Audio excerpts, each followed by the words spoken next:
November 30th, 1943, 9:17 a.m., the summit of Monte La Difensa. The wind doesn't blow, it screams. It is a raw physical thing laced with ice, tearing across the peak of Hill 960. Brigade Thomas Voss, a 22-year-old from Bavaria, doesn't even flinch. He is a Gebirgsjäger, a mountain hunter. This is his world. He pulls the collar of his windproof jacket tighter, the grey-green reversible parka stiff with frost. His world is reduced to the 8-power Scharfenrohr, the rabbit ear, trench telescope that he peers through. His nest is perfect, carved from the rock itself, reinforced with ammunition crates and sandbags frozen solid. It gives him a god's eye view. He is perched nearly 3,000 feet above the Lari Valley. Below him, the shattered remains of an olive grove. Beyond that, the American lines. Nix, he mutters to his companion Kurt, who is huddled over a smoking tin cup. Nothing, Kurt, a veteran of the Narvik campaign, taps the steel jacket of their MG42, its barrel coated in frost. They are down there, Thomas, drowning in the mud. They are not stupid enough to look up here. Hess scans the valley floor again. It is a picture of Allied misery. The sunny Italy promised in their propaganda films has become a cold, liquid hell. Rain, sleet, and mud. Always the mud. For weeks they have watched the Americans, part of the US 36th Texas Division, try to advance. They have watched them shell the base of the mountain, pointless explosions that do little more than chip rock and echo uselessly up the slopes. The officers of the 104th Panzer Grenadier Regiment, reinforced by the best mountain troops the Wehrmacht can field, have assured them this position is unbeatable. It is not pride. It is simple geography. Monte La Difensa and the adjacent Monte Remontania are the western anchors of the Bernhard Line, a hardened section of the Greater Winter Line. It is the gate to the Liri Valley, and the Liri Valley is the gateway to Rome. This gate, they have vowed, will remain closed. The front face, the one the Americans can actually see and approach, is a nightmare of overlapping machine gun nests, mortar pits dug into solid rock, and minefields. The Germans call it Menentedsgarten, the Devil's Garden of Mines. Every attempt by the 36th Division has been shattered, leaving American bodies to freeze on the lower slopes. Asses and Kurt, however, are not on the front face. They are on the eastern side. Hess lowers the telescope and turns to look behind him. He doesn't look down. He looks over. The eastern face of La Difensa is not a slope. It is a wall, a 2,000-foot sheer cliff of volcanic rock, slick with ice and freezing rain. It is a geographical impossibility for an attacking army. Even the Gebirgsjäger, with their specialized Berkshire boots and climbing gear, would only attempt it in broad daylight with ropes and for sport, never as a military assault. This is why, when the rumors travel up the mountain, the Germans laugh. The rumors started a few days ago. The battered 36th Division was being pulled back. New arrivals were spotted, strange ones. A Feldwebel sergeant had come up from the command bunker sharing a captured ration. "You will not believe this," he'd said, grinning. "They have brought in a circus troupe." A circus troupe? What kind? Kurt had asked. "A mix," the sergeant spat. "Americans and Canadians." This brought a fresh round of laughter. Canadians, lumberjacks. What did they know of mountain warfare? "They call themselves the 1st Special Service Force," the sergeant continued. "The propaganda we hear says they are criminals and cutthroats. They are commandos." The word commando caused a brief pause, but it was dismissed. Commandos were for beaches and night raids, for cutting the throats of sentries in the dark. They were not for this. This was a fortress. This was a mountain. They are rookies, Huss had declared. They have never seen combat as a unit, and he was right. The FSF was an unknown quantity, a bizarre experiment, a hybrid unit of American misfits and Canadian volunteers trained in ski warfare, amphibious landings and parachute drops. They were commanded by a brilliant, intense colonel named Robert T. Frederick, a man who had already been wounded several times just observing the front. But to the Germans high above, they were a joke, a political sideshow. Down in the valley, the mood is anything but funny. Lieutenant Colonel Robert D. Burns, the second in command of the 1st Special Service Force, stares up at the mountain through the rain. The peak is hidden in a dark, swirling mass of cloud. His men, the forcemen, are sheltering in foxholes filled with knee-deep water. They are already suffering from trench foot. They hear the German machine guns chatter with freedom from the peaks, high fives of lethal confidence. The forcemen are indeed rookies. They have not been tested in a major battle, and they have been handed an impossible task. General Mark Clark, commander of the US 5th Army, is desperate. The offensive is stalled. The winter line is holding. He needs a miracle. He has looked at the maps, seen the reports of the 36th Division's failures, and has decided the only way to take La Difensa is to do the impossible. He has given the job to Frederick's rookies. The conventional plan, another frontal assault, is suicide. Frederick, an engineer by training, knows this. He has studied the aerial photographs. He has read the after-action reports. He has scanned the mountain with his own binoculars, and he is fixated on the one part of the mountain the Germans ignore, the 2,000-foot eastern cliff. When he first proposes the idea to his staff, the room falls silent. They think he is insane. "Connell," a Canadian captain, says carefully, "that's not a climb. That's a technical ascent in the dark, in winter, with full kit." "That," Frederick replies, his voice quiet, "is why the Germans have left it unguarded." Back on the summit, Oberbrigadier Hess is unaware. He and Kurt are rotated off their post. They file back into a deep dugout, the air thick with the smell of wet wool, stale tobacco, and cooking sausage. An officer is reading a report. "The new arrivals are testing the base of the mountain," the officer announces. the Zirkus Trupp. Another man, a veteran from the Hermann Ring Division, scoffs. Let them test. They will find only steel and death. Perhaps these devils think they can fly. Herr Schorst takes a piece of hard bread and dips it in his soup. He thinks of the sheer icy wall of rock behind him.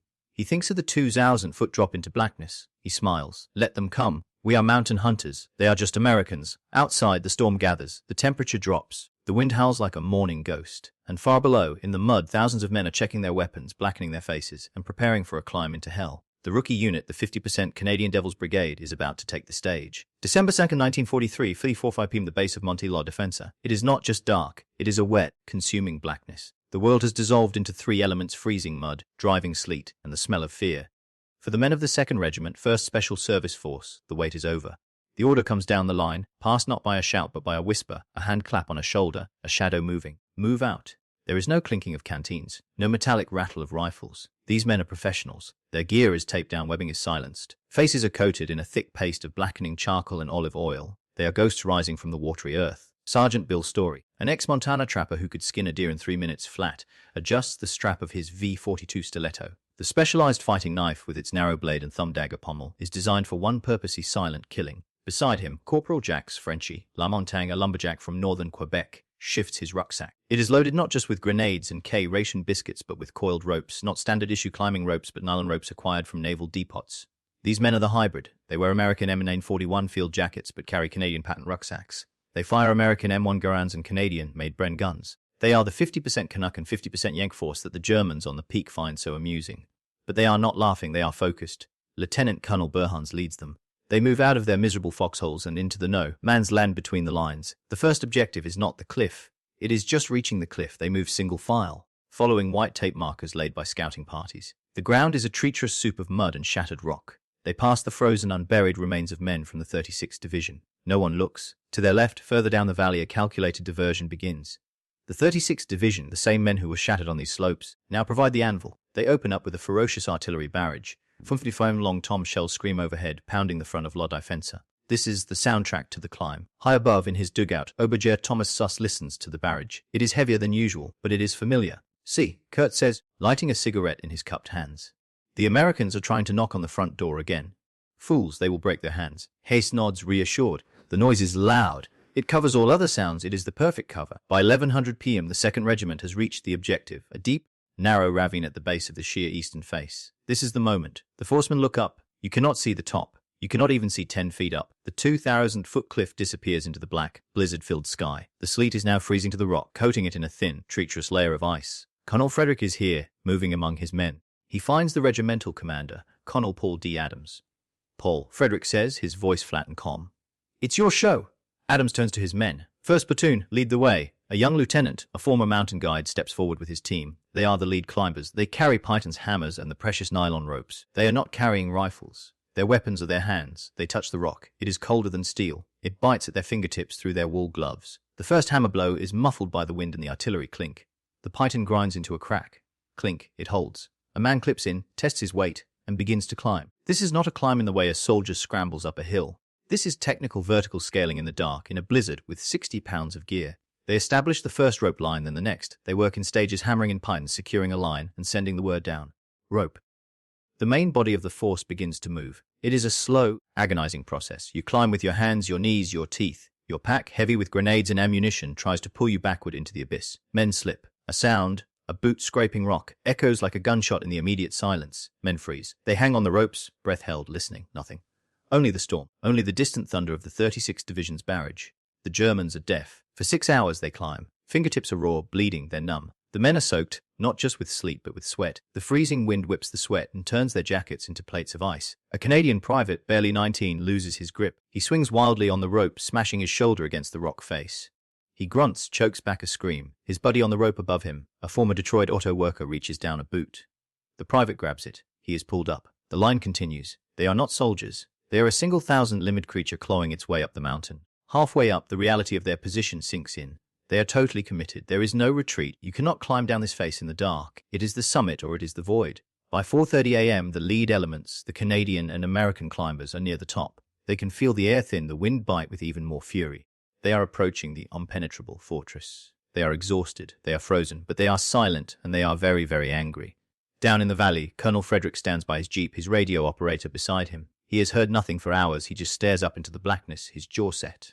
On the summit, WW2 is sleeping. His shift is over. He is warm in his bunker. He dreams of Bavaria. He dreams of a warm meal. He does not dream of the 600 ghosts who are, at that very moment, pulling themselves over the lip of the cliff he was paid to watch. December 3rd, 1943, 4:45 am, the eastern rim of Hill 960. The first man over the top is not a man. He is a frozen ghost.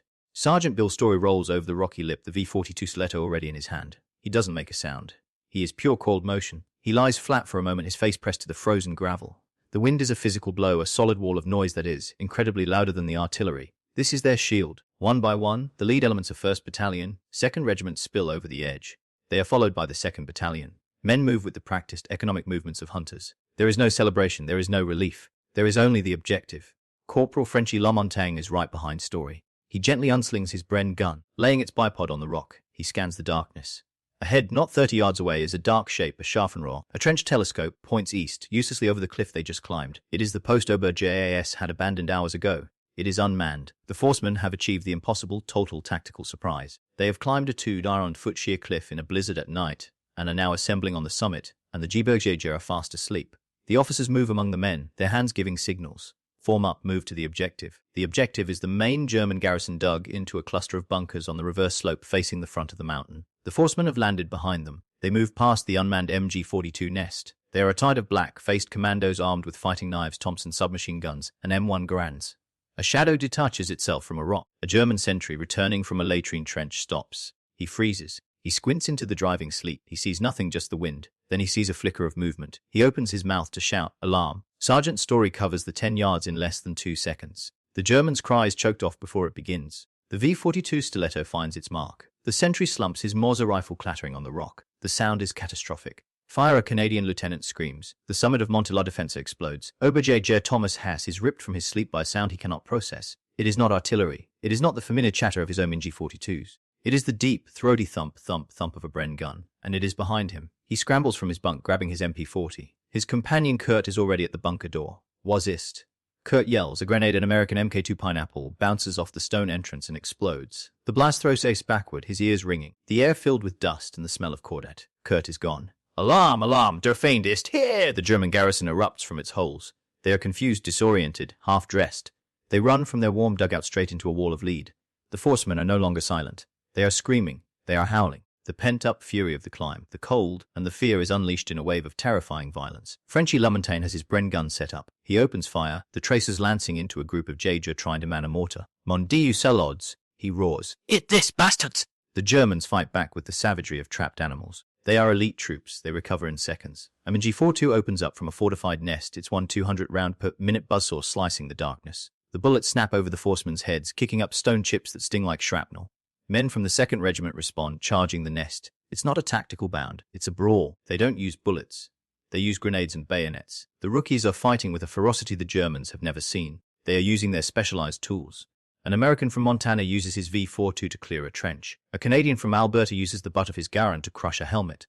The Germans are caught between the rock and the hard place. In front of them, the American 36th Division is still shelling. Behind them, Devil's Horse, his hearing returning, crawls to a firing slit. He sees them, dark figures moving fast, silhouetted against the pre-dawn glow. They are not lumberjacks, they are not a circus troupe. He sees one of his officers, a helmeted captain, level his pistol at an advancing commando. The commando doesn't even break stride. He fires his Thompson from the hip. A stream of .45 caliber slugs stitching the captain from torso to neck. Hass realizes the terrible truth. The impenetrable mountain has been breached. The laughter has died in their throats. The forcemen have secured the eastern peak, but the battle is far from over. The main German force is dug into the adjacent peak, Monte Remitania, and in the fortified saddle between the two. The sun is about to rise. And when it does, the Germans will see exactly who has taken their fortress, and they will try to take it back. December 3rd, 1943, 5:30 mm, the saddle of Monte La Difensa. The sun, a pale, cold traitor, begins to edge over the distant mountains. It brings not warmth but light.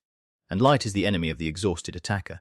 For the first time, the forcemen see the true nightmare they have entered. They are not on a single peak. They are on a ridge, a hog's back of shattered rock connected by a narrow saddle to the main, higher peak of Monte Remitania, and the Germans on that peak are very much alive. In the grey, watery light, the WW2 just see their attackers. They see the black-faced commandos, the mix of American and Canadian uniforms, holding the ground where their comrades slept.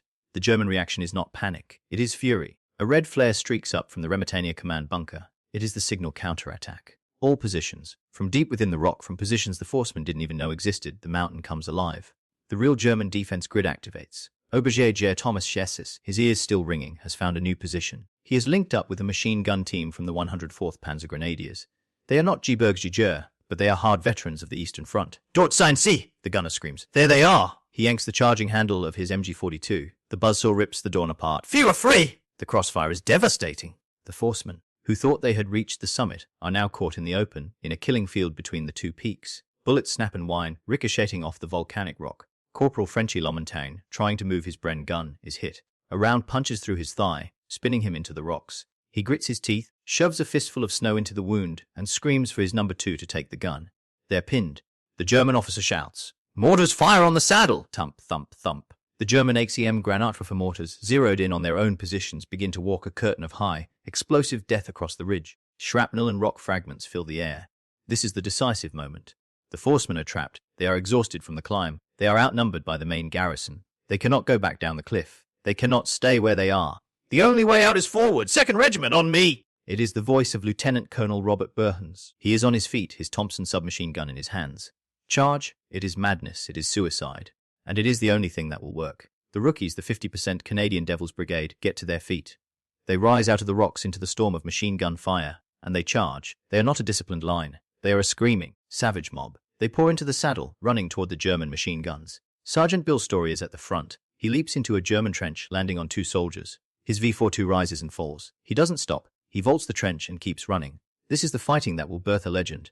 The Germans, elite troops themselves, are horrified. These are not soldiers, they are animals. They are black-faced devils who seem to feel no pain, who do not stop when their friends fall, who just keep coming, their mouths open in a primal howl. Schiss, firing his MP40, watches a commando take 3 rounds to the chest and still have time to pull the pin on a grenade and stuff it into the firing slit of a bunker. Tufel? Assus whispers, his hands shaking. See sign Tufel. They are devils. The charge hits the main German bunkers. Now it is a private war fought in the dark. Narrow spaces of trenches and dugouts. It is a butcher's bill being paid in steel. The forcemen use their knives, their entrenching tools, their bare hands. A Canadian private, his garand empty, finds a German stick grenade, a potato masher on a parapet. He pulls the cord and throws it back into the bunker it came from. The muffled whomp is followed by silence. The fighting lasts for 2 agonizing hours. It is a chaotic, brutal brawl on the roof of the world. Slowly, agonizingly, the German fire begins to weaken. The main MG42 nests are silenced. The mortar pits are overrun. The forcemen have pushed through the saddle and are now fighting on the slopes of Lamontagne. Colonel Frederick, who had been coordinating the assault, is everywhere rallying his men. He is wounded again, shrapnel in his arm, but he refuses to leave. By 8:30 am, the last organized German resistance on the summit collapses. The remaining Gebirgsjäger, including a terrified Oberjäger, are broken. They do the one thing they thought only the Americans would do: they retreat. They run, scramble, and fall down the front face of the mountain, straight into the sights of the 36th Texas Division and the waiting American artillery. The trap has closed. The forcemen are victorious. They stand, panting, bleeding, and frozen, on the penetrable summit. But the cost is staggering. The snow on the ridge is not white, it is red. Men are scattered everywhere. Medics, their hands blue with cold, scramble to apply tourniquets. The survivors, the American misfits, and the Canadian lumberjacks look at each other. They are covered in blood, black paint, and frost. They have done it. They have broken the winter line. But as they look out over the Leary Valley, they see the next peak and the one after that. The road to Rome is still a very, very long way off. December 3rd, 1943, around noon. The captured summit. The battle is over, but the mountain is not silent. The wind is still a physical presence, but now it carries new sounds: the groans of the wounded, the low, urgent calls of the medics. Pressure, hold pressure here, and the exhausted one-syllable swear words of the survivors. The forcemen are no longer black-faced devils. The adrenaline has drained away, leaving a bone-deep weariness that is more profound than the exhaustion from the climb.